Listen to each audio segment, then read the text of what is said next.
Hello guys, how are you? Let me know if my sound is good. Today I'm gonna play the second interview that was made by case to Ricky Davis. The more I listen to this guy, the more credible he looks to me. In this second interview, there were interesting information that he provided. He was talking about uh, one of the actors spraining his ankle. He gave more details about the staging of the crime scene. And thank you, Amy, from Case by Case, because that was one of my questions. She put on her community page. If you have any question, I'm gonna put it here in the comments, and I'm gonna transfer the question to Ricky Davis. And some of my questions, she was able to ask Ricky Davis about that. So that was cool.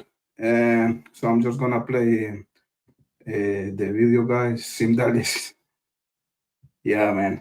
I have to bought food for my dog. That's why. But anyways, we are here. So normal protocol. Let's play the video. Okay, they said you're loud and Okay. clear. Hello. Okay. Hello. Okay. So. Okay. Well. Okay. About the letters. Okay. Okay. To a course of time, I was writing Keegan Klein, or not writing Keegan Klein, but I was writing prosecutor Mr. McClellan. Okay, and I was explaining to him, everything that was. I put the closed caption option because the sound is not great from the original video. So that's gonna help us a little bit. At one moment, the audio is really, really, really low, but we can read what is he talking about. The first part is going to be very interesting because we have to make the difference between letters and envelopes. He's going to explain that he actually sent, I think it was like three envelopes to the prosecution, but there were several letters inside the envelope. So we have to make that difference between the envelopes and the letters. So we are going to see that he's going to explain that there were multiple letters inside each envelope. And again, one thing that is very interesting here is that some of the letters were written by Keegan Klein. So is some kind of a confession that comes directly from Keegan. It's not Keegan talking to him and Ricky Davis talking to the prosecution. It's handwritten letters written by Keegan Klein. So let's go again. Sorry for that. What's going on? And I asked him if he wanted these letters that I had of Keegan Klein, and he never responded. Okay, so I go ahead and forward them to him anyway. Okay, and he's claiming that there was three letters altogether, but the issue is there was four, he should have received four letters altogether, but in each envelope had several different letters. So it would probably calculate it up to probably seven from me, at the most, and it'd be two from Keegan Klein altogether. So uh, so yeah, he's received several letters, but there was multiple letters in each one. So he's really trying to downplay how many letters he's really received by trying to discount how many were in each envelope. So Do you that was do you remember the letters from Keegan that you sent? What those letters entailed? I mean, yeah, one of them was kind of vague. He was pretty much, hoping that Richard Klein would, or not Richard Klein, but Richard Allen would get convicted. This was, before the trial took place or whatnot, and it was just kind of the first one was just really kind of stressing what my thoughts were, if he was going to be okay. My thoughts about it, because I had to sit here and put on a poker face with him, through his whole journey of conversations. And he was just asking me a lot of questions, and he was just asking me, in the first letter, asking me a lot of questions. It was kind of vague, but you kind of get the idea what he was getting at. The other letters, a letter from him was more on the aspect. One day we was on a lockdown, and he just, kind of accumulated some questions up, and it was just more questions than anything. Pretty much is he going to be in the clear? Do you think they're going to come back after him? Just kind of questions that really I wouldn't know anyway. But but pretty much he was really. You could tell he was spelling out, his stress with everything that's taking place and what was about to take place with the trial. He didn't come out really say, "Hey, I did it," but there was parts in there that that was clear that he was, pretty much kind of corresponded that his part in it, and just really wanting to be in clear and kind of get this stress taken off of him, So but then we're forwarded as well. So yeah. Did he You made a great video, but Sorry for what that. if We're no gonna one have some watches it? ads here. Too few Sorry. So, like in your letters that you spoke to when you wrote the letters to Nick McClelland, and you talked about Richard Allen being the third person or being involved, can you explain how Keegan made you think that? Right. I mean, okay, good question. Okay, so the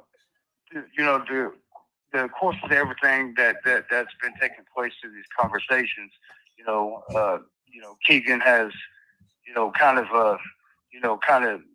placed Richard Allen as the third person. Okay, and through the whole process, I had nothing to think. I thought it was him too. I mean, I had no reason not to. I even corresponded with McClelland, thinking, also that it was Richard Allen. I wasn't sure, but when all these motions were getting denied in court, and pretty much, Keegan Klein felt that, pretty much that there was really more likely a guilty verdict coming down. He came upstairs to me one time and talked to me, and he was just real clear. I mean, he just felt super confident that day, the way the trial was going, and he looked straight at me. He said, "Man, look," he said, "Man, I'm not going to bullshit you." He said, "It's not really him." He was like, "Man, I thought," he said, "I just got stressed because sometimes I feel like I've said too much to you." He said, but I do got confidence, that my information is, safe with you." He said, "But it's not really him." One thing that was interesting to me was why was Keegan Klein writing letters to Ricci Davis? I think in the first interview, he explained that Keegan Klein was not comfortable talking to him because there was another person in the Ricci Davis cell. So he doesn't want to talk to him at those moments. And I remember that if you remember, there were a lot of letters written by Keegan in other scenarios. Remember the whole situation with wife Lilith and the other girl, where there were a lot of letters written by him. He seems that he likes to write. Just thinking at the same time I'm presenting this video. Let's come back to the video. And pretty much made clear that he's just trying to protect whoever this third person is, which made me break down. I fell out and cried pretty bad, after he told me that, because I knew in the back of my head, I've been corresponding this whole time that this innocent man, or presumably, I have nothing to be able to do but take people's word. But when he really came out and said that it really wasn't him, I automatically, that at that moment when, as soon as Keegan Klein went away, wrote McClelland right away, said, man, dude, you're about to convict the wrong guy, and explained to him.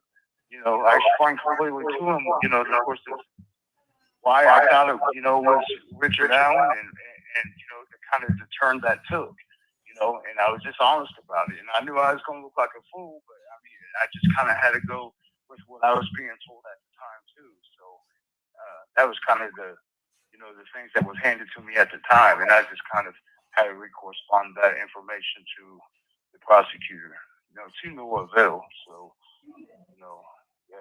And you never heard back? Oh, I haven't heard anything from him whatsoever. I've had phone calls and everything made up there, so to make sure he was getting these letters. And, he was definitely getting the letters. I'll leave it at that. That he's kind of relayed to people that were calling that, absolutely they were receiving the letters and they were passing it on to the prosecutor and the investigator in court. So yeah. Sorry, another out here, guys. 1 second. If you'd like to know how to become a ClickBank super affiliate in Canada, then this will be the most interesting video you watch all year. Now, this might sound... So just to back up because I have a whole slew of questions here for you. But just to back up, what is it that Ron Logan said to you that Keegan Klein also said to you that made you realize that the two of them were involved in this together? Well, okay. Well, so it's kind of a double-edged question because, but I'll do the best I can here. Okay. So mainly it was down to the murder weapon, to the situation with the handcuffs, the way that the girls were handcuffed together. There was the evidence that was left behind that I reported that never got checked on. They were stressing about the same evidence, pretty much, and I mean, pretty much, there was a lot, and there was kind of a shift between them both of the way that they spoke of, kind of maybe feeling like they looked really crazy, talk about some parts, so they would, say, Ron Logan would say, well, that wasn't me, It's gonna be like 1 minute with the volume very, very low, so you can watch the closed caption here, guys, because it's about 1 minute where we cannot hear very well. That was it, this person. And Ron Logan never really gave any names. He referred to two buddies, a couple buddies of mine, and I didn't think his buddies existed, to be honest with you. I really didn't. When Keegan Klein came through, and when he came through, pretty much, and he kind of started asking me a lot of questions, I kind of realized, then and there on the spot, like, oh, okay, well, this is the buddy that he, was referring to. Okay, so, let me ask you this, because there's been a couple of people out here talking about all this, and they kind of want to throw you under the bus, as in, like, okay, who are you? Are you the crime scene whisperer, where these two alleged people involved in this case just happened to come across you and talk to you? I know that's kind of crappy, but what do you say to that? No. I mean, hey, listen, it's all fair right now. Okay, well, here's the thing. First of all, I've never asked to meet these people. I don't have a fair answer. There is no fair answer I could give. I ask myself this is a good point he's making right here, because since to me everything that surrounds Keegan Klein is a coincidence, right? Well, it's a weird coincidence. And now we have this guy Ricci Davis that he was approached by Ron Logan and Keegan Klein at different years. That's crazy. Another big coincidence in this case. And he's right. He didn't ask for that. He was just lucky or unlucky. I don't know how can we say. I think we are lucky because we have his testimony here. Same question sometimes. How did this happen? But there's aspects that people's not understanding as far as I'm in a place at this point. Well, it is a protective custody, and there is a reason why I'm in a protective custody. But I'm gonna set that aside for a minute. So the high profile people come exactly where I am in the dorm. Up the state, anybody in Indiana that has a high profile case comes to my dorm. It's not like this happened just laying on my lap. I'm just happen to be where all these type of people are actually, stationed at. When they get in trouble. So it's not like a coincidental thing that I just ran into them. This is exactly where they would be. If by catching that case to that degree. Not saying that I caught a case of that. That's not it. But I mean, that just kind of it just happened. And I don't have an answer for that. I mean, I do ask myself the same thing. I mean, I do think I think personally it's for a reason. But to keep the spirituality apart, from the situation. I totally, that's a fair question. I don't really have a complete answer for that. I really don't. So, I mean, but just to kind of give, some insight, this is exactly where they go, where I'm at, when they have like high, profile and they need a safety net, you know what I mean? So, I mean, that's for your question, Annalise, and we are going to hear about that here in this interview. Amy, she asks Ricci Davis about that. If he knows if Ron Logan was kept in isolation with no clothes and no dentures, and he said he's going to answer that not at his knowledge. So according to him, that didn't happen, or at least he didn't know about that.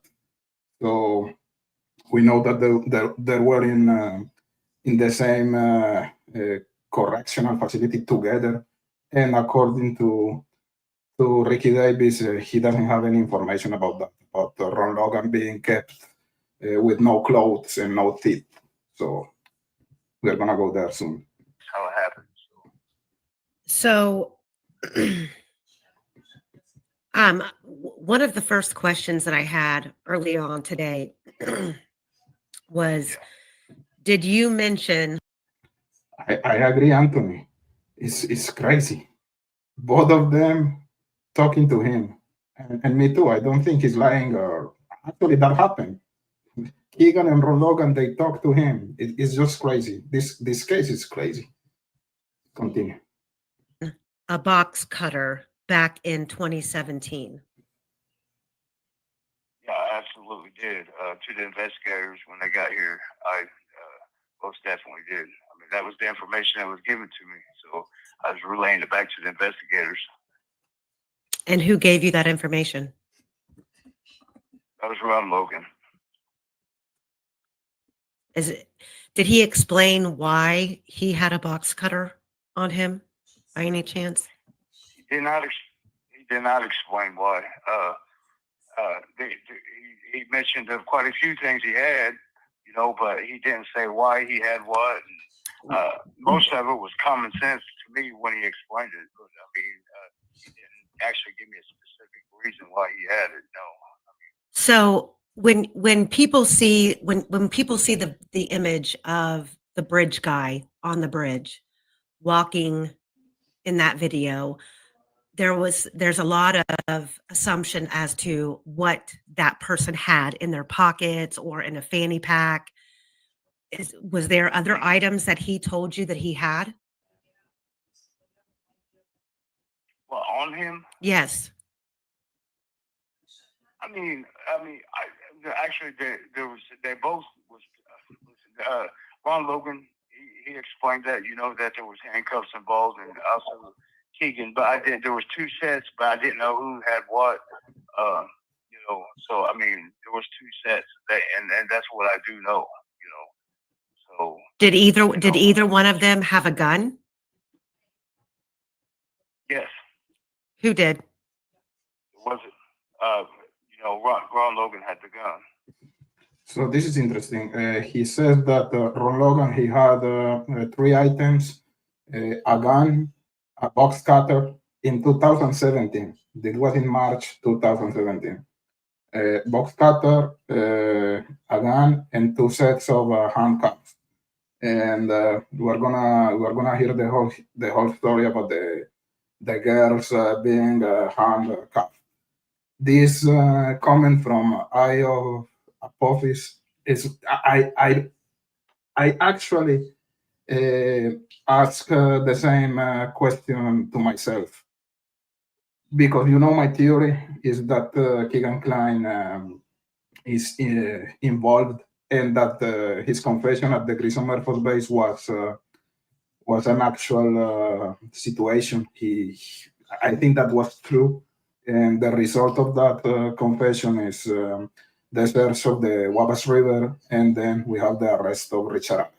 But that is to say that, in my opinion, Keegan Klein, he made a negotiation with law enforcement. So it's not impossible that law enforcement sent Keegan Klein to talk to Ricci Davis. That's a very good point. And maybe your hypothesis behind that is different to my hypothesis, but I was asking myself the same question.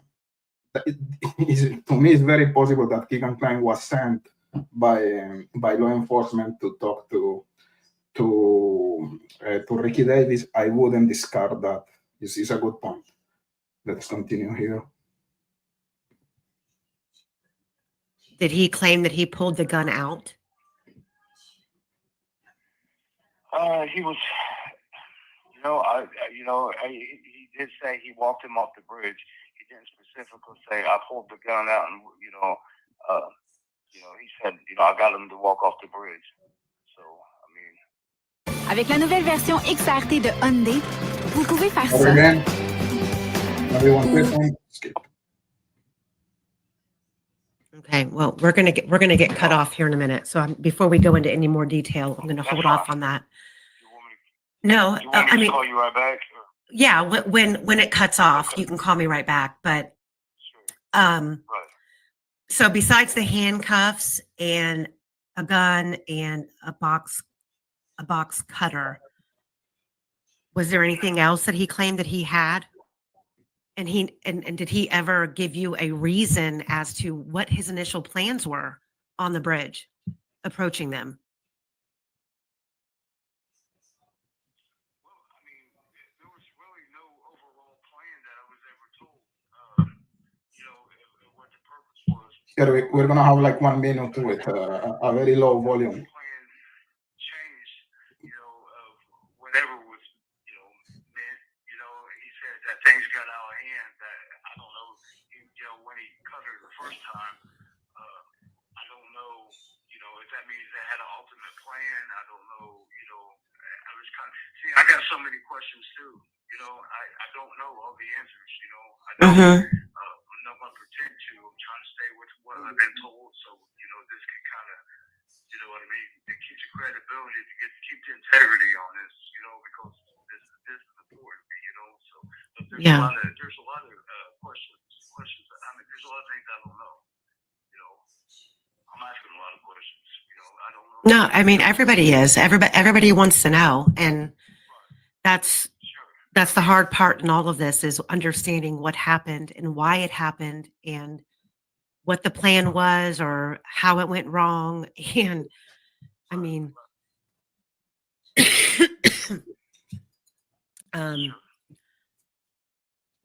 a lot of people have a lot of questions. One of the questions was, did Ron Logan or Keegan Kline ever mention Garrett Kurtz, Gabe Ellis, or Brian Chapman?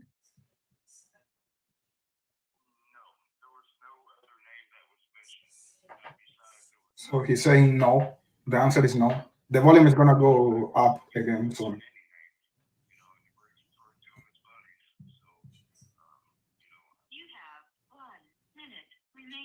And he's gonna come back. He's gonna call back because he has. Okay. All right. Call me right back. All right. All right. Bye.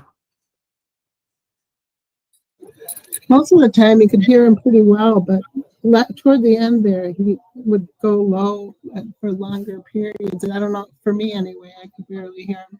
Oh, no. The last minute or so. Heather Brown said very hard to heal. I'm sorry, guys. I'm trying. Is he moving away from his phone? For a lot of it, but for part I of don't know. I'll make sure that he speaks up even more this time. I mean, it's so.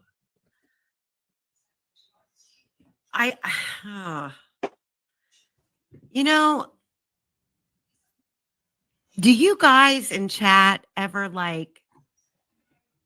I know that I do, and this might sound so freaking crazy, but just thinking about this case, like when I lay down at night, sometimes I lay there and I like beg my brain to dream about this case. And that's funny because I had a dream one time, and my dream was that Abby escaped the situation. She was running. The perpetrator killed Libby, and then he went after Abby. I had a dream, and that it was so real. It was crazy. This case is like making me crazy. Maybe I don't know. Something somehow show me what happened to these girls. It is so stressing. Maybe I'm the only one. I don't know. But I will make sure that I have him speak up, okay? It's calling back. So the green squiggly line's going up. Up means good, right? No, up is bad. Really? I don't Sorry know. for that. Hey, Britt, is up good? YouTube What's up? at one She point. doesn't know. Data without context isn't useful. Understand why with Okay. SurveyMonkey. Come on. There's one more ad here. It's gonna be fast. Sorry again, guys. We're back. So hey. Are you there? Hello? Yeah, I'm here. Okay. Everybody in chat said they could hear you in the beginning, but there towards the end you were fading off. So Okay. try really hard to keep your I'm voice trying. up. I know. Yeah. Okay. Yeah. I'm with you. Okay. So Hopefully it's works. okay, so let's get into, I know that everybody was kind of shell-shocked over hearing about the handcuffs. So I'm going to go ahead and cut you loose and let you talk about all of that without me trying to stop you. So the whole call grandma, call the cops, get into all of that. Bye. Okay. All right. So, Hey, hold on real quick. Hey, Dee, tell Dee to mute her phone. yeah, it was throwing me off too. Yeah. Thank you. Okay. Okay, so talk loud and explain it about the handcuffs and what happened after the fact. Okay. Do you want me to start there, or is it like I don't understand what? I don't know, Sistru, if that's correct. If both of them were killed in the location when they were found, that's one of the big questions here. I think we can say that Libby was killed likely at the crime scene, at the final crime scene, let's say, because there was a lot of blood coming from Libby. But I'm not sure that we can be 100% sure that Abby was killed at that point, and he's gonna explain a little bit about that, about how the girls were moved according to Ron Logan and Keegan Kline, and this is so heartbreaking, is horrible. But okay, let's go with the video. Yeah, start with the girls being taken off the bridge and what happened when they got off the bridge. And okay, sure, I got you. okay, I got you, no problem. All right. So, okay, so there was, as I said, there was Ron Logan and another individual that was, meeting up, with the girls or whatnot. I guess when, as far as what, Keegan and Ron both said. Now Keegan was back at the house, but Keegan was told by them. But I'll stick to exactly what Ron was talking about. I guess. Okay, so Ron and his friend or whatever was walking in the general area. The girls were not on the bridge at the time when they walked through the first time. That they were looking somewhere down in a ravine area or something, as far as what I'm understanding. And the youngest girl, okay, Abby, Abby, okay, he said that she was talking about rabbits, little wild baby rabbits running around out through the area, okay, and that pretty much, so when he went to make the approach when he overheard it and said, "Hey, I got a couple rabbits down, I live down the way," and the girls didn't say anything and sped off, okay, and this is interesting. So Abby was asking for rabbits in that area, and Ron Logan approached the girls with the strategy, saying or telling them that he had rabbits at their property, let's say, trying to lure the girls with that pretext. And I'm not saying that's the case, but here in Canada, there's a big case. It was the murder of a little girl. I think it was 9 years old, maybe Cedrica Provencher. The perpetrator, he was using a similar tactic, a similar strategy to lure the little girl. He told her, "Can you please help me to look for my dog? My little dog is he's lost." And the girl was, oh my God, poor girl. She was thinking about the poor dog that was lost, and he just went with the perpetrator.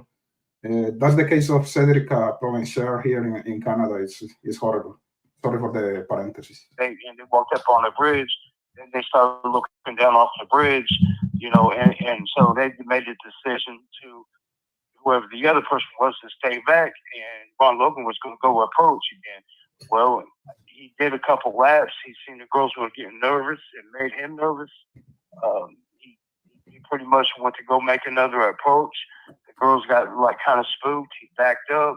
He did a couple little, aerial laps, or whatnot, and he. Very good point. I thought the same. It makes sense. That seems to be the path going from the other side of the bridge to the cemetery, which ends with a ravine. Good point. Told me that whoever this person was told him, "Well, just go get it done." And so he walked up on the bridge, and that's when he approached the girls. So, that was that. He walked him off the bridge. However that even happened, and walked him off to the way, to the little area. From what I'm taking it, it's, whatever the back, however the back of that way, was, however that went, walked him back to the way. I don't know how long after that, but there was a situation that happened after the girls got cuffed up, but they got handcuffed, okay, wrist to wrist, okay, and walking side by side. So, something, kind of transpired. The younger girl got loose, okay, and went to take off. The oldest girl was yelling at her, telling her, man, go call the cops, call grandma, and she was taking off to do it, and then pretty much that, Ron got a hold of the oldest girl and said, man, if you go, it's gonna be your fault. She looked confused, he said, and pretty much decided to stay, with her friend. And, but in the meantime, went to take off again, because she was yelling at her. Then the oldest girl got cut. Now, I don't know how bad the cut was. I don't know what happened. They took him even more, through closer to the back of the areas to where, towards the properties where Ron Logan lived. So I don't know what happened. And there was a period of time that I don't know what happened. I know Keegan Klein drove from dropping Ron Logan and this other individual over to the front of the way where the bridge area is. I don't know, out on the main road or something. And he turned around to get his vehicle back out of the area where it couldn't be seen and drove it back around the area where Ron Logan lived, and decided to walk back to the woods from Ron Logan's property to meet with him. He's seen by that time, according to him, I'm taking the information back and forth, from what they both said. Okay. But but then Keegan said that the girl was already cut. And then, there was just a period that I was still, that both of them kept blank. I don't know what happened. I don't know if their sole purpose was to do sexual violence to him. I don't know. Man, there's just so much I still don't know. But there was a point to where they cut the oldest girl. They believed she was dead, but I'll get into that. Looking for the right coverage to protect your loved ones? Start with a teammate you can trust. Sun Life, the proud life insurance partner of the Toronto Raptors.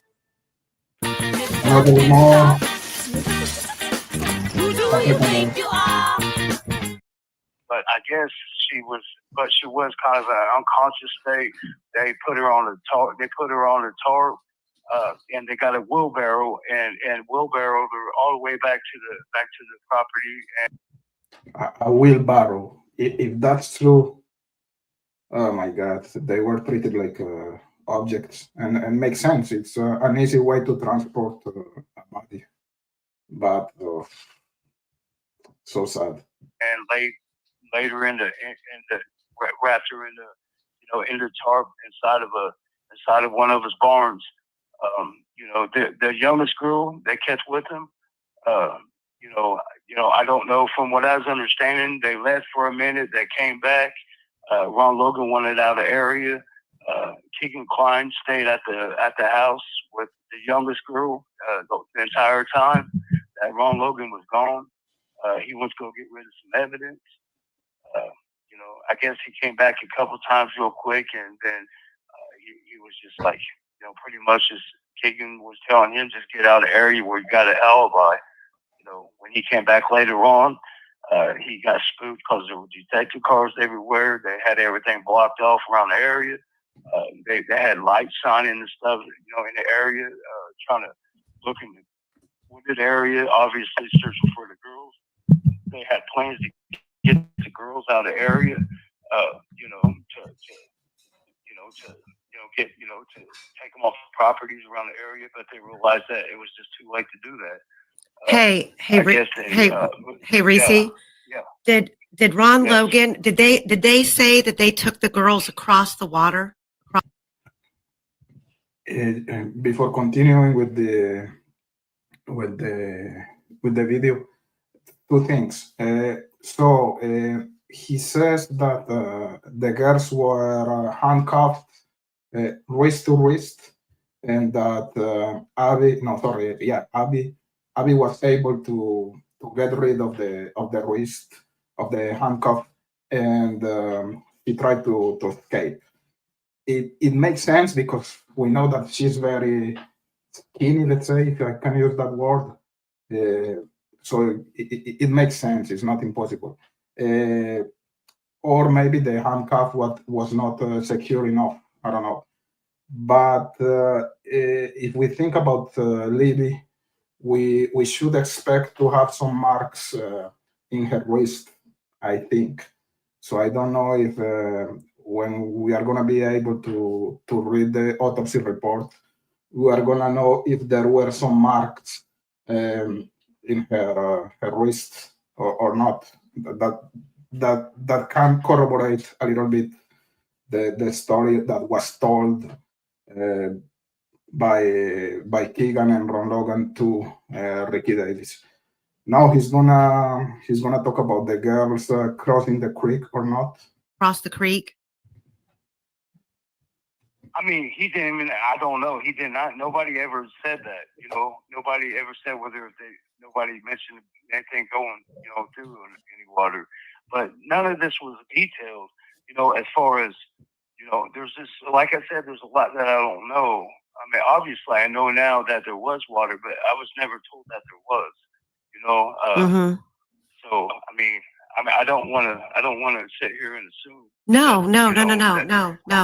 I just didn't know if they said, no, because people are I mean, some people think that they crossed the creek. Some people don't. And I know, I mean, Well, I know, if you remember right, I told you that whoever this third party was, this third person sprained their ankle in water, you know, but it had to do with. This is a conspiracy land from my side. So he just said that one of the perpetrators, the third guy, the one who was with Keegan and Ron Logan, he had like an injury in his ankle, like a sprain. He sprained his ankle when they were doing all of this in the creek. So that's really interesting. And why do I say that? I'm gonna enter in conspiracy land because if you remember the whole story about Brad Holder, he had an ankle sprain. He had an injury in his ankle at the end of January. I think it was January 31. So it was like maybe almost 1 month before the events here. So maybe he injured again their ankle or his ankle that was in recovery. You know what I mean? But I'm just speculating. I'm just trying to make the relation between an injury in one of the ankles of one of the perpetrators and what we know about the ankle injury or the ankle's sprain of Brad Holder. You know what I mean? But again, this is conspiracy land for sure. As far as when I'm remembering to go get clothing, it got hung up on a limb in the water that washed down the creek area, and there was a limb. In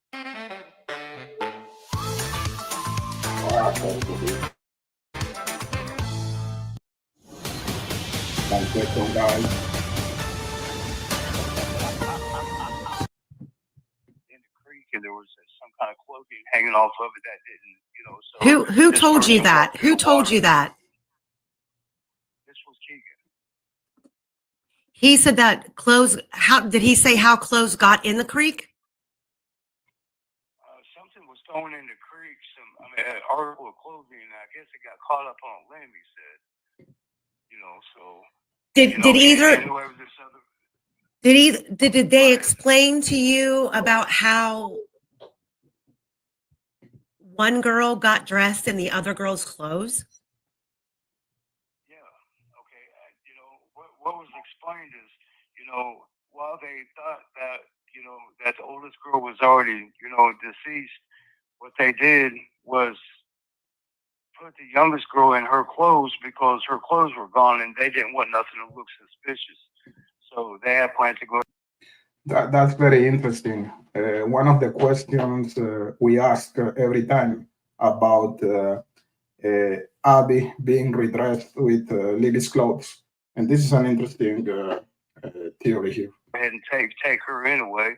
and they didn't want her to look, have a naked girl, half naked girl, being taken with them. So they traded the, But I mean, what do you mean they didn't want her to look suspicious? Like, were they? Well, a naked girl. They didn't want to take a naked girl. I mean, Where were they planning on taking her? I don't know. Here, I didn't understand well, and I watched the video 2 times. So they redressed Abby because they were supposed to transport her in the vehicle, and they didn't want. Or Keegan said that it would be suspicious to have a naked girl in the car, right?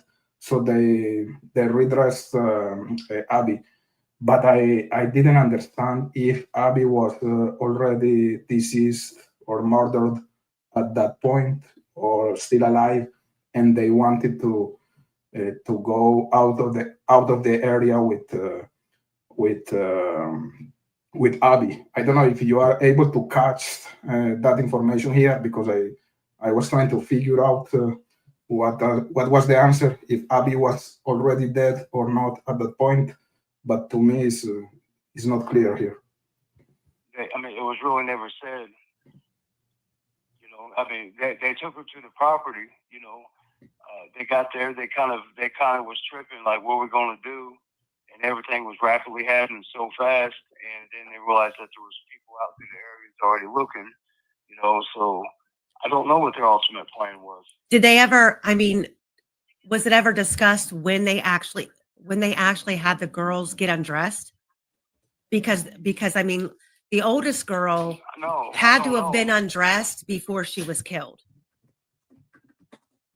Well, right. I mean, no, I was never explained. That's what I was saying. I don't know, that I don't know if their intention was to sexually assault them. I don't know if the clothes were taken beforehand off of them. That's what I'm saying. There's kind of a gap that I don't know. It was just, kind of like, I mean, they just jumped around with information, and I mean, this information didn't come out in one day. This information was like a period of time, especially with Ron Logan. I mean, I talked to him every day. I was the only person he talked to, but every day, I spoke to him, and it was really a piece of work, speaking to him, because it's like anytime I would ask a question, he would just kind of get all leery and suspicious, and it seemed like he'd want to shut down on me. But if I allowed him to just kind of get in his little zone of talking, he would pretty much kind of get a little loose on information. So I would just kind of, I would kind of let him kind of, freestyle his conversations. You know what I mean? But you could tell he hasn't been in a prison environment, because, I mean, to come off with that kind of information. That was an interesting point. He's talking about the psychology of Ron Logan when he was talking to Ricci Davis. If Ricci Davis was asking him questions, Ron Logan became suspicious and became agitated, let's say. But if Ricci Davis was not asking him anything, Ron Logan was actually talking like a parrot. And that's what happened, I guess, in prison. You get bored and you need to talk. And apparently this guy, I don't know, for some reason they like to talk to him. I don't know why. Somebody you don't really know is a really unusual thing. I mean, as far as my experience, what do you kind of, what do you say to someone who says they don't think that you have enough information? I mean, I don't know what I have and what I don't have.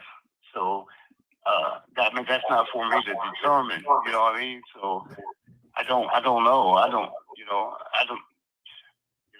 mean, I might not, but yet I might. I mean, that's up to a real investigator doing a real investigation, as far as what I believe, though, I mean, is, that it's significant. I mean, He's totally right. It's not to him to determine if the information he has is significant, or if it's a lot of information or is trash, it's not to him, it's to the investigators to do that determination. I want to ask my moderators for a service here, please. Can you please put in the chat the channel or the address of the channel case by case? Because this document was a great interview that I love when we can have this type of material. Is not the same when we listen to Nick McClellan saying that this guy is full of trash, that he failed the polygraph in a miserable way. We can hear this guy thanks to this channel. Amy, I think is her name, from Case by Case, so thank you for that. So if one of the moderators, if you can put the address of her channel in the chat, thank you for that. It's enough to really, look into things, because there's a lot of information and they correspond with each other, both of them. So let me. That's just it.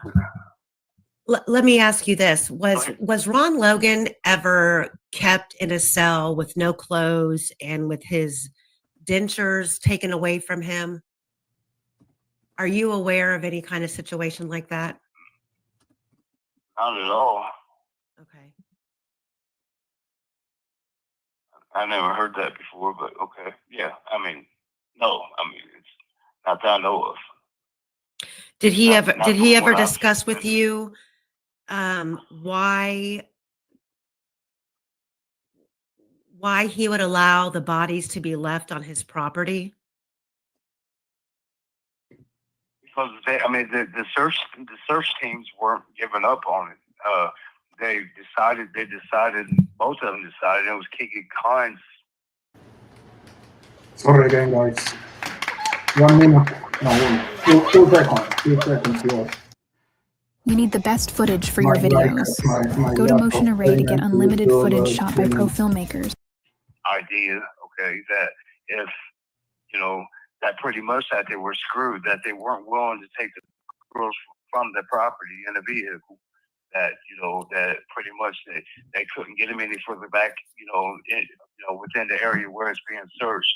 So, they'd just take them to where they took them and, pretty much staged the area, because Keegan said that he convinced him that, due to his age and stuff, that pretty much the detectives and investigation wouldn't believe, after staging it the way that they did, they wouldn't believe that somebody like him would have been able to do that kind of staging. So that was another question that I had. That was my question. Thank you, Amy, because I asked Amy to ask this question to Ricci Davis, and he was so kind to transfer the question. Thank you for that. So it's about the staging situation and the witchcraft scenario. People asked, why did KK propose to stage the scene like witchcraft? I know that you've discussed this, but I think people want you to discuss it again. Okay, it's pretty much what I just said. Actually, it's because that if pretty much that they wouldn't believe that somebody as Ron Logan in his age would have been able to to stage that type of area, to that degree, to be able to. It would have been unfitting for somebody that age. So it was his idea to do it because they couldn't get him off the property. So that was the best solution. It's pretty much that since they had to stay on the property because they knew that they were going to come and want to search the property. They knew that. So pretty much, his best idea was. Was there a time frame? It's interesting that, and I understand that point.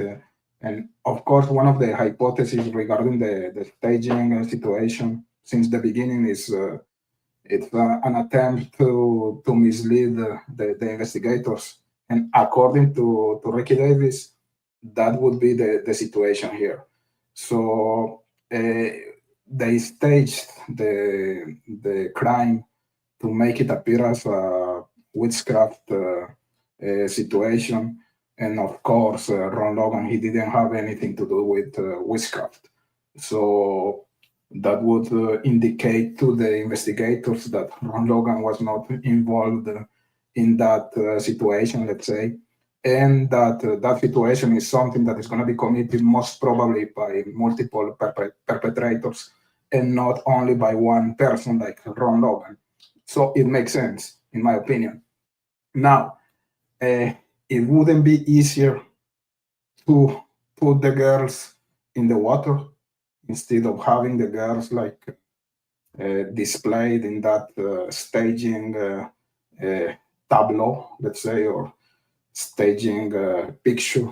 I don't know. It would be more, or how can I say, smarter to put the girls in the water. But just thinking at the same time, I'm talking here. Given as to when they put the girls where they put them, because it just seems like there was like this huge search party going on. How were they able to get the girls to where they got them without ever being caught? Your guess is better than mine, and there was okay. As I said, they were moved. Well, definitely the oldest girl was moved 3 times, as far as they said. The youngest girl was moved twice until they finally was able to get them to the destination. I don't know. I don't have that answer either. I don't know. Do you know if anyone took pictures of the crime scene? That was another one of my questions. It's not because I want to brag about that. It's because I want to say thank you to Amy for transferring the questions I had to Ricci Davis. Not that I'm aware of. I know there has been people now, but at the time, no. Neither one of them said anything like that to you? No, not at all. Well, I'm saying it hasn't or it has. I'm just, that's what I mean, but they haven't. So he doesn't know if pictures were taken or not. So, I mean, looking back on the whole situation and up until you were taken out of your dorm, Go from homemade recipes to household. When all of this came to light, where Keegan was aware that you were probably the one speaking about all of this, what was his behavior like? Oh boy. Okay, it was more of because I was put on the witness list to go testify at the trial.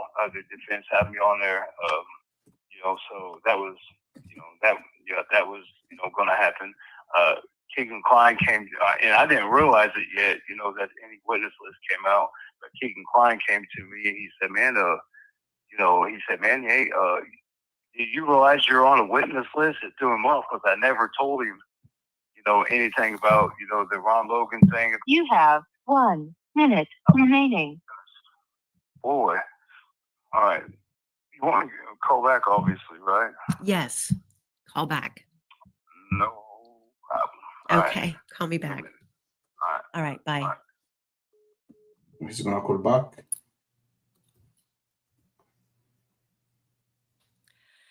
Guys, like I said from day one, don't shoot the messenger. And he's been in prison for 14 years. So he doesn't know the layout. He doesn't know the geographic area of the bridge and Ron Logan's property. He only knows what he was told. And we can agree to disagree that what he has to say is true or false. I personally believe that he was told these things. That doesn't mean that Keegan Klein or Ron Logan was being truthful. However, the one thing that makes sense here is that they both told very similar stories years apart without the other being present. That is the scariest part of this whole thing, as they were both telling the same story. And from day one, since I've started talking to Ricci, his version has never changed. And his version has not wavered, and he's not trying to embellish. He's not tried to add or take away. He only knows what he knows. And I mean, all we can do is take it for what it's worth compared to the version of what the state presented at trial, compared to all of the other versions of the story that we've been told. What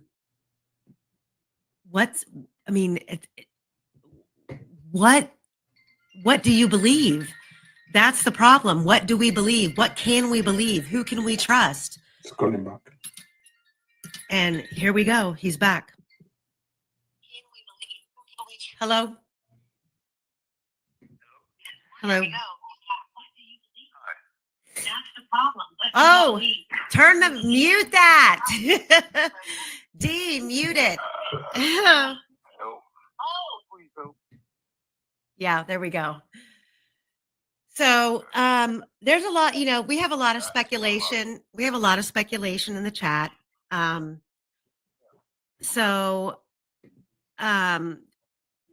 Okay, let's go back to the handcuffs.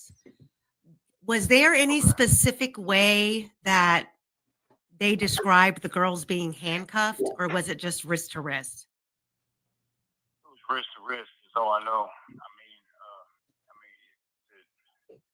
don't think, that I can remember anything that it was wrist to wrist. One girl cuffed to the other girl. So I can't really. And then the younger girl got out. Yeah, she slipped out. They said that she had a small wrist and she was able to wiggle through. And can you describe what they claimed about that in more detail? I'll be honest. I kind of did. There was really no more detail on that than what I've got. It was as far as what part, because I thought I covered that. I'm sorry. No, you did. But I think that okay. There's people coming and going from the chat who are asking. Okay. Oh, you want me to re-explain it? Is that what you're saying? Yeah, just kind of go back over, like, Abby, the little one she slipped out of the cuff, and then what happened? Okay. So, Abby, right? Okay, Abby. Okay, so she somehow wiggled through the cuffs. She went to take off. When she went to take off, she got a little bit of waves, and the oldest girl said, "Just go." Call grandma, call the police, call grandma. So Libby was telling Abby, call the police, call grandma. That was that's what Ron Logan told Ricci Davis. To me, that's interesting. The word grandma, because how can Ron Logan know that Libby was supposed to call grandma and not his father or not his brother or his mother? Normally, we call for a little girl. They're gonna say, "Call my father," or "Call my I don't know, my brother." But of course, we know that she was living with her grandparents. But to me, it's interesting. It's solid when we hear here the word grandma. I don't know if I explain myself properly. Grandma, something, and she went to take off again. And those are the words. Those are the words that you were told. Call grandma. Yeah, exactly. With this new AI tool, you can easily create your own realistic AI avatar and have. It's gonna be 2 seconds here. 1, 0. We are back. Call grandma, call the police. That's what that's what exact words. But the oldest girl ended up getting cut and said, if you take off, pretty much what happens, it's gonna be your fault. The oldest girl still told her to go anyway, and I don't know if she was like petrified in fear and she wouldn't leave, or she just didn't want to leave her friend. I don't know which one. So Sorry, here the volume is very low again, but you can read in the video, and the volume is gonna come back again.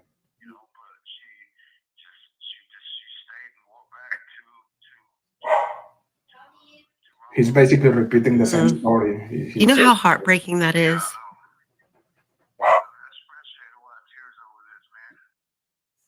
That's so heartbreaking. He's kind of quiet right at this last few, Okay, talk louder because I think you're fading out. Did you ever in any writing that you sent to Nick McClelland, did you ever bring up a phone battery being taken out of a phone? That's another very interesting thing here, guys. Yeah, I brought it up at the first investigation in 2017 also, but yes. Okay, can you explain that? I also brought up to Nick McClelland. See, Ron Logan had a flip phone, a personal phone that he used as a flip phone, and there was a certain point, and I can't even tell you when, or I don't know if it was that phone. He was talking about his flip phone, but there was a phone that had a battery taken out or something taken out of a phone, trying to cover the. Hey, I've been locked up for so long, I can't even tell you how this stuff works, man. But there was something where he didn't want it to be tracked, or there was just something about. Do you know what's interesting about that? Do you know what's interesting about that, Ricci? Is that not really? Is that none of the letters that Nick McClelland included in his filings from you, none of them discussed a phone battery. When the state, when the defense.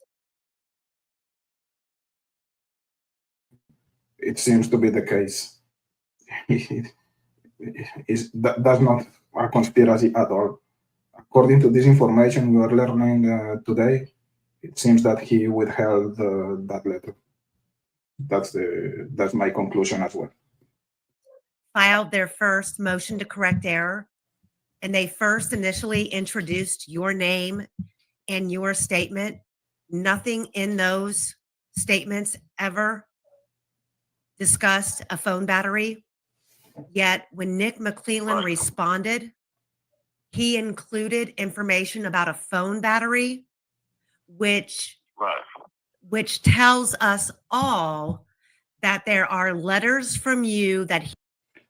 And we know today that we have that situation with the earphone jack of the cell phone. And that information for the cell phone battery comes from 2017 again. So it cannot be false information. I understand, guys, if you think that some of the information that was fed to Ricci Davis was false, but there are a lot of things that make sense here. The information about the battery, the box cutter, and I don't know, guys, so weird. He received that he is not divulging to the public. That's what's important about that. I know that you know that, but I'm saying that is proof from you in writing about a phone battery. But he's making it out. He made it out as if you were discussing Libby's phone, her battery being taken out of her phone. Well, I mean, absolutely not. Like I said, I don't know which phone it was. I know there was also some burner phones involved too. Which I really didn't get into that part, but there was some burner phones involved in this little child. What do you call it, man? I don't know what you call it, but this exploitation thing that they were. I don't know. I didn't get into that, but there were some other phones involved too. So I can't tell you what phones what. I don't know anything about phones anymore. I've been, I got about 23 years in prison altogether, and a lot of this stuff's like really new, so. Yeah. I was only out about a year, and really I didn't mess with a whole lot then when I was out. I mean, I was kind of still trying to get used to life,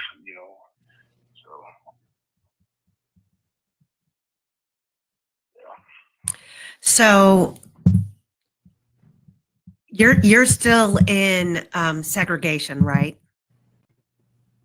Yeah,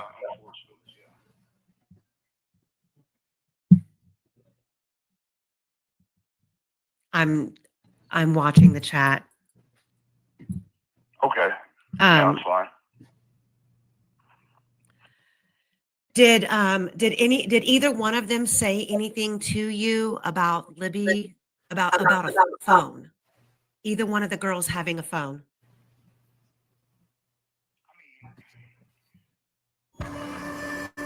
We move unseen. I'm here, guys.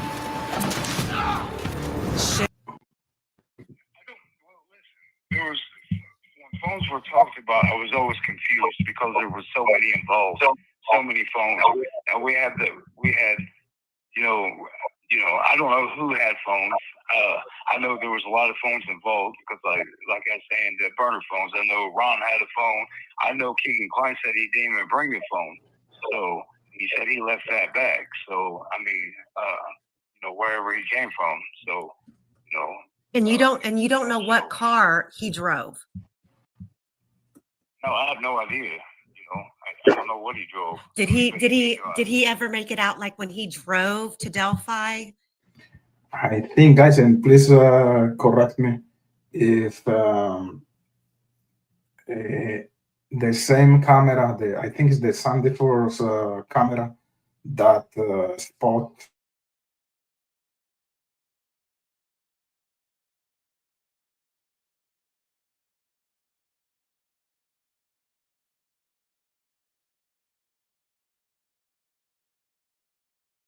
potentially that white sedan was the car used by Keegan Klein, potentially again. Correct me if I'm wrong with that. And left his phone behind. Did he ever act as if he was with someone? Like someone accompanied him to Delphi? I know he did a whole lot of protection on his dad, especially through a lot of conversation. I know that the whole fallout between him and his dad that they're still having at this point had to do with, setting each other out. And I don't know what that was all about. I don't know. He never got into that. He said that they fell out real bad, that his dad fell out. Sorry for the audio here. Under the bus too. And I don't know if they're talking about, because his dad had to do with child exploitation, film, pictures, stuff like that, along with Keegan Klein. And I don't know if he's referring to that or anything more, but I don't want to really throw his dad into anything that I'm not positive of, so I'm not sure. Has Nick McClellan reached out to you since any of this happened? Talk louder. No, no, not at all. Actually, not at all. Not at all. I mean, I expected him to. Honestly, if I knew he wasn't, I would have made copies of all this stuff. I would have contacted somebody else with this information. But I know a lot of people are like, after 2017, why did you even bother contacting him again?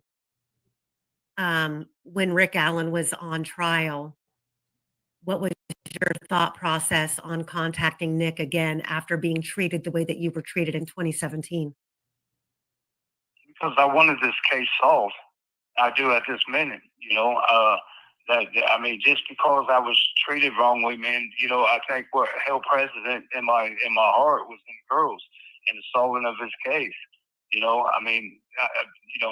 I dug my heels into the ground, man, trying to really get this information, and I committed myself one way or the other. I'm gonna make sure to get this information out. Now, what people do with it, what investigators do with it, I can't help it from that point.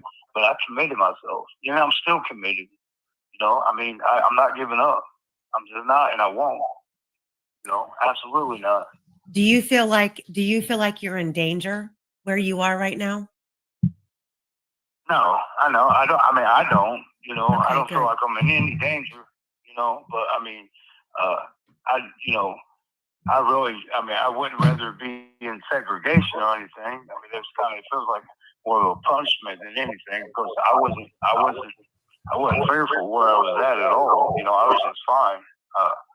You know, I asked to be relocated away from Keegan Klein while this case was going on, but that was to a different dorm, not some segregation stuff. So I mean, you know, I don't know. They brought me in here and threw me in suicide, you know, suits, naked and turtle suits, and you know, just like pretty much. I mean, just it was crazy for a while, you know, and it's like you know, and it was all unnecessary, you know. But I mean, the way I looked at it, and I still do, is, you know, if that's what it takes, you know, I mean, it's about being a brother's keeper, you know. If this is what it takes, man, I mean, I'm gonna do what I got to do, you know. So And for people who are out there listening, and you say you got to do what you got to do, what is the benefit to you for this case being solved? Because a lot of people would be like, my God, you're going through a whole bunch of shit for what, when, you know, the finger's been pointed at so many different people at so many different angles. Why do you feel that you're willing to put yourself out there on the line for this, for your words to be heard? I guess that's the question. Okay, well, I mean, if them were my babies, I would hope and pray to God. Okay, I would hope and pray to God somebody would come out and somebody would help me. Even, listen, innocent man sitting in prison at this point. The pineal gland has tiny little cilia. Look how emotional he becomes. All around it. When you hold your Doesn't resolve anything for justice, you know, at all. And as a matter of fact, I mean, it's sad. It just makes other victims involved, you know. Moreover, I mean, them girls deserve real justice, you know. And I mean, I know people want closure out there. I know the parents want closure, the grandparents want closure. But you know what? Just to have a man convicted, you know, is probably probably gives you a satisfaction of thinking, okay, you know, I mean, this is done, this is solved. But this is about the girls. This is not about anything else right now. This is about them. You know, them girls have been smacked over and over and over on this case, and justice is laughed in their face. You know, it's pathetic. It's sad. It's what's been happening is criminal. You know, I mean, you know, man, listen, when I see them girls and I see them out, you know, like on the mother pictures that they're showing of laughing and having fun, being little girls, I think of my own kids.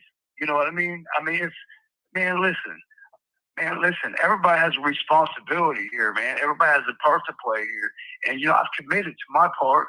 I mean, you know, I feel like God's handed me something, you know, to really do something with. And I'm not going to stop. Listen, I'm not going to stop. I started this stuff early. And, you know, I mean, unfortunately, a lot of people kind of stepped up and said, hey, you know, I think it's this person. I think it's that person. Really confused this, man. Really got to where, you know, nobody knows what to believe and who to believe. And it's sad. People has played with this case. Society has. I mean, and really, I mean, them girls have been just duped over and over through this whole case, man, just because people want to make a conspiracy about it, man. You know, I mean, and listen, them girls need justice. You know, they need real justice. You know, I mean, everybody does. There has been so many victims that became out of this case. Heck, due process as they became victimized.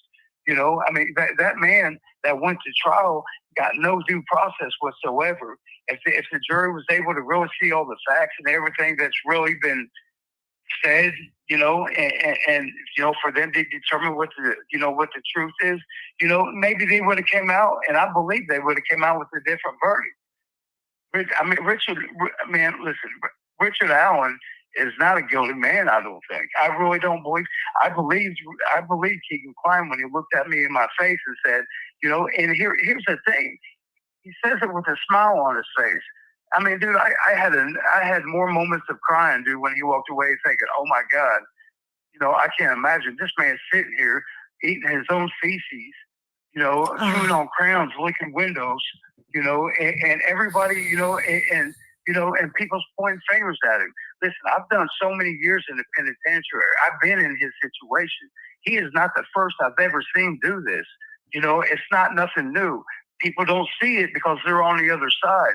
But here from where I've done time, and I've done a lot of time in segregation, this isn't new to me either. But I've seen people do it over and over and over again. I've seen people admit crimes they didn't do. When you got probably your wife saying, hey, you either tell me you did this or I'll never talk to you again, and I don't know the facts. You know what I mean? And you feel like all you got left is a thread just to go ahead and say, okay, I did it. I did it. Okay, I did it, because you feel like you're about to lose everything you have. I can see a man going ahead and admitting to it, especially when you're not in your right mind, thinking you're Jesus, thinking you're this, thinking you're that. I mean, come on, man. There's another side of the coin here, man. And it's just been felt to be looked at, man. Oh my God. No, it's heartbreaking.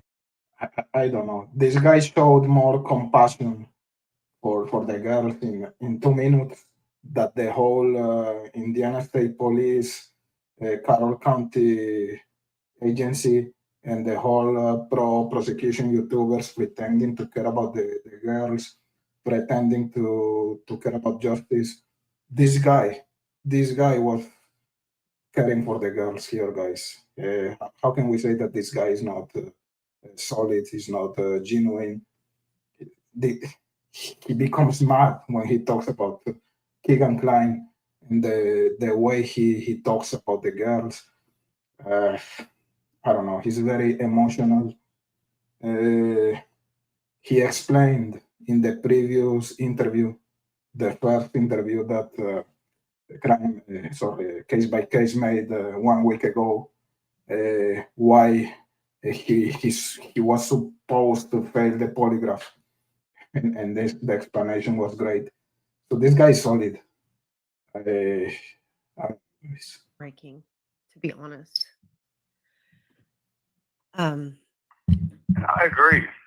It really is, and you kind of put it in a major perspective that I think a lot of people listening can relate to. So yeah, and I don't even know what to say. I really don't, because I know that we've talked about this, but when you put it in terms like that, I feel kind of like, my God, where are we right now in society? Where are we with these 2 little girls that I think everybody has embraced? As I think a lot of what's so upsetting for me is that people accuse people like me, or people who have the opinion like me, that we're defending a child killer, and that is not what we're doing here at all. What we're doing is we're recognizing the fact that this case is unsolved. They have the wrong man. You have 1 minute remaining. And we all want justice for these 2 little girls who were put through the most horrific experience that anyone could ever imagine. And I agree. Okay, I'm going to let you go, and I'm going to have you give me a call back in about. So he's going to ask for 2 more minutes. He's going to call back 1 more time. And you're going to hear, guys, the way he talks is, you're going to see that is 30 minutes, okay? I'm going to wrap this up, and then I want to talk to you. Wait. Do me a favor. I just need 2 minutes. If you let me call, I just need 2 minutes. Okay, yeah, call right back. That's fine. No, that's fine. I got you. Call me right back. Okay. Okay, bye. Thank you for using GTL. So he wants to call back, guys. I'm sorry. This makes me very emotional, because I think that we're all here for the same reasons. And the story If you believe what he was told, the story is horrific. And when muscle pain says you can't, Another second Atlas here, says guys. you can. I know. when you hear that Libby is telling her to run and call grandma, where would he get that from? Call grandma. Where would he get that from? That is so heartbreaking to me.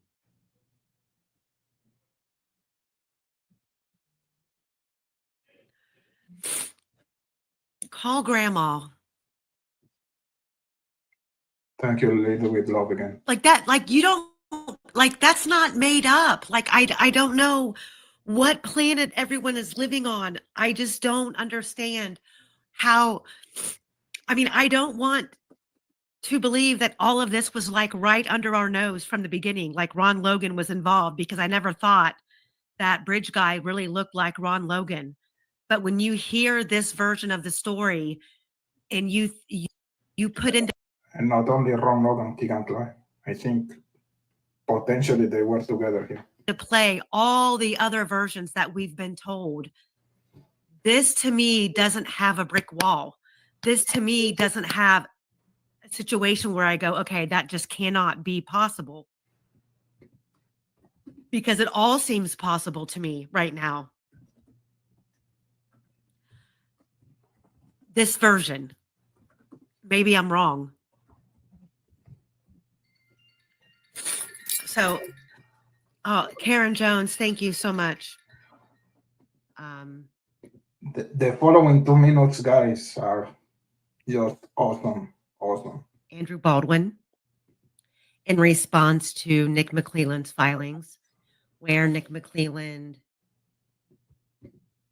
admitted that there were letters that were sent from Ricci, yet he only admitted 2 of the 3 that he showed were sent. I'm going to let Ricci explain all of that to you guys, because just because there's documentation of letters being sent from the prison doesn't mean that they're all accounted for, number 1. Number 2, there were other letters included in those letters that Ricci sent. So I'm going to let him explain that. I'm not going to speak for him. But when he was read the filing, he was really not happy. So, you know, we're not going to be here to argue whether Ricci is credible or not, because I believe 100% Ricci is credible. It's the information that was given to him that we have to question whether it was credible or not.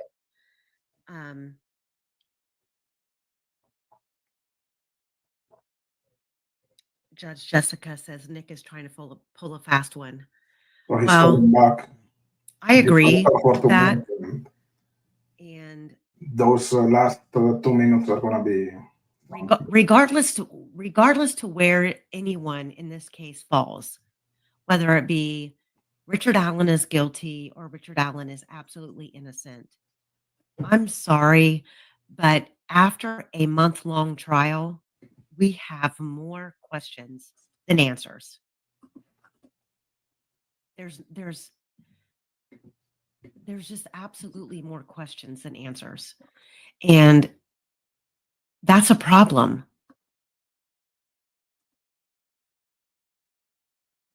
Did KK get stabbed? Thanks, Amy, for all you're doing. I'm not aware of KK getting stabbed. No. Yeah, credible or not, Nick had a duty. 1,000,000%. He has a duty. I think I put back the video to the like that. Like you don't like that's not made up. Just 1 second. It's that magic moment when my kids are happily engrossed in their toys. My coffee never tasted so good.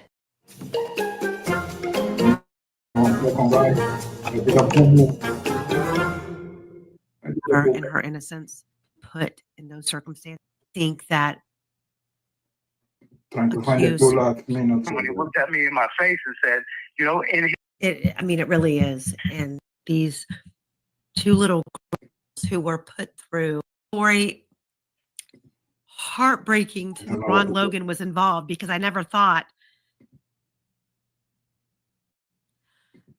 People need to start writing letters. Okay. People need to start making rackets. Sorry guys for that. This is the part. Oh, Karen Jones, thank you so much.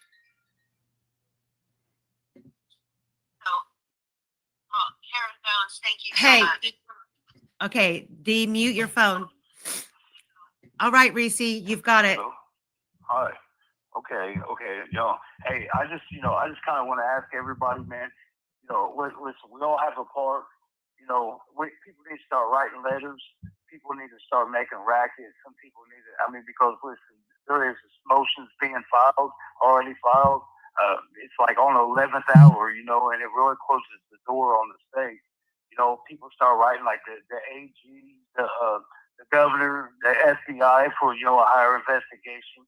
Talk to Michael Osbrook, you know, ask him if, you know, through his experience, you know, I mean, what kind of contacts, you know, that people can make. People just really need to start making some racket, you know, because like I said, this is the 11th hour of these motions, and they need to know that people's watching, you know, that people are listening. So, but yeah, I do want to thank everybody for writing letters and stuff. That's really what I wanted to say. You know, I've had some amazing people contact me too. You know, we're on the same mission here, man. You know, I want to, I want to thank you, Amy. You know, you're one of my best friends ever, man. You know, you're really diligent in what you do. Jennifer Hall, you know, I want to thank you, and Josie Oglesby.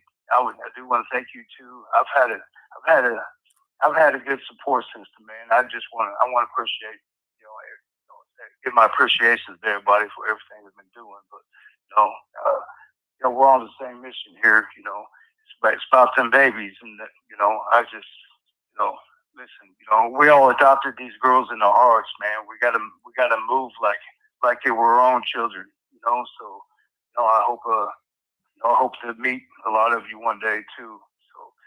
So, God bless everybody, and try to keep your heads up. I appreciate it. Amy, I love you, girl. I'll talk to you in a little bit. All Okay. right? All right. I'll talk to you in a minute. All right. Love you. Bye.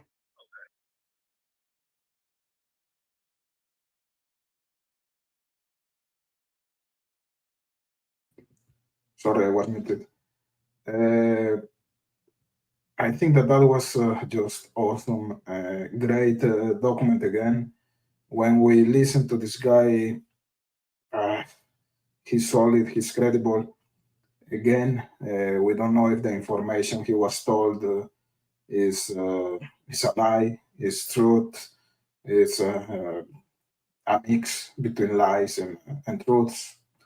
But some things are really weird, like the box cutter information in 2017, the battery stuff again in 2017, when we compare that information with the earphone jack port of the cell phone, it doesn't seem to be like false.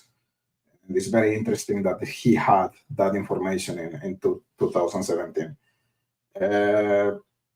I hope this is going to be investigated at one point. As you were saying in the chat, guys, I think regarding the battery of the cell phone, Nick, he exposed himself as a liar. He did a stupid mistake. This is the type of mistake you're expecting to be performed by or committed by Keegan Klein. A stupid liar like Keegan. No, it was committed by Nick. So sad, this case, guys.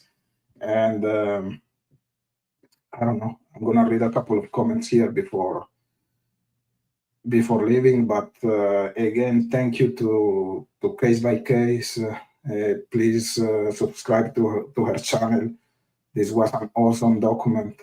I don't know if she's gonna do more interviews to Ricci Davis.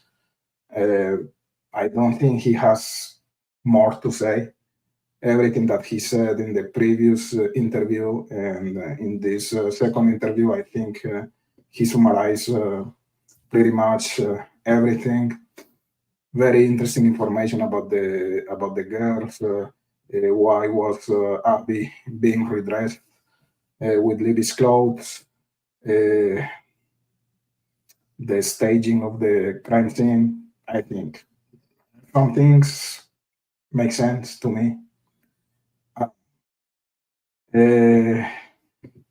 Candy, would love to hear the video in prison they claimed had no audio. Some things Wallace said, he said. He didn't or jury wouldn't have heard. Yeah, I'm dying to have that material too, Candy. The interviews of Richard Allen with Holman, the confessions of Richard Allen in the Westville Correctional Facility, because everything we know today comes from the prosecution, and we cannot trust those guys. Just regarding the case of Ricci Davis, again, and I'm going to repeat myself here, what was the statement that Nick McLeland said to the public, that this guy is not credible because he failed in a miserable way the polygraph. And remember the first interview that Case by Case made to Ricci Davis, he explains why he failed the polygraph, because they were not even asking like normal questions to him. He was like, your question that doesn't make sense. So they didn't ask him about the case. They were trying to put a trap in that scenario. And he even said, I was supposed to be videotaped. Where is that recording? Put that material outside and people are going to take their own conclusions. But no, it was just Nick McLeland talking shit about this guy. And again, when we hear the interviews he made to this channel, we can see that this guy is credible and he's solid. Let me go here. I think I'm gonna stop the chat here, guys. Thank you again for your presence. It was really cool. I think this is a very important material. If you have a channel, you should do the same. Just do a reaction. I think this thing we have to make noise with this with these interviews. It's a very important document, and I don't know, guys. I wanted to talk about that today. Thank you for the interaction in the chat. It was awesome. So see you next time. Stay in touch. Ciao, guys.